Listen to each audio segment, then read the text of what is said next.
हो सब? अच्छे हैं। तो आज हम एक कहानी सुनाने वाले हैं, ठीक है। The fox and a monkey king. ये कहानी आपने सुनी है? हाँ। ना गया जाओ। नहीं तो। ठीक है, तो आज हम एक कहानी सुनाने जा रहे हैं। एक जंगल में सभी जानवरों ने एक नया राजा चुनने का एक तो किया, मतलब सोचा कि एक नया राजा चुनेंगे। जंगल का राजा कौन होता है? शेर होता है। लेकिन है ना, सभी जानवरों ने मिलकर सोचा कि इस बार ना जंगल का नया राजा सब एकत्र हुए। ठीक है, बंदर को चुना गया राजा। जंगल का राजा ना इस बार बंदर को चुना गया, ठीक है, क्योंकि अपनी हरकतों से है ना सभी को हैरान और खुश कर देता था। बंदर ऐसे ही होता है, मतलब इतना नखरे करता है, सबको है ना, मतलब हंसाता भी है और परेशान भी करता है। तो अपनी हरकतों से उसने भर दिया। लेकिन लोमड़ी का चयन न होने से लोमड़ी काफी निराश हो गई। और लोमड़ी होती है चालाक, ठीक है। उसने ना अपना बदला लेने के लिए एक मौके का इंतजार किया।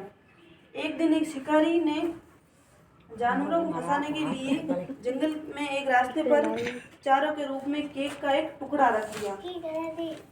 लोमड़ी ने इस केक के टुकड़े को देखा और तुरंत समझ गई कि यह चारा के रूप में रखा गया है, मतलब कि ना फंसाने के लिए रखा गया है। तो बहुत वफादार होने का नाटक करते हुए उन्होंने बंदर के राजा को मौके पर पहुंचाया। चाल में मतलब फिर बंदर है ना, वो क्या है कि वो बंदर उस केक के टुकड़े को देखने की कोशिश में गिर पड़ा, मतलब उसके केक के ऊपर गिर पड़ा। फिर है ना वो शिकारी की चाल में फंस गया। शिकारी की चाल में फंस गया, ठीक है।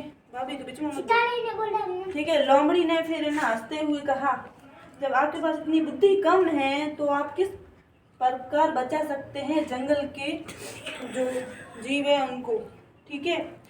तो अपने आप को नहीं बचा सकते, तो जो अपने आप को नहीं बचा सका, शिकार से बचाने के लिए आपको नहीं बचा सका, तो वो जंगल की प्रजा इसको क्या बचाएगा।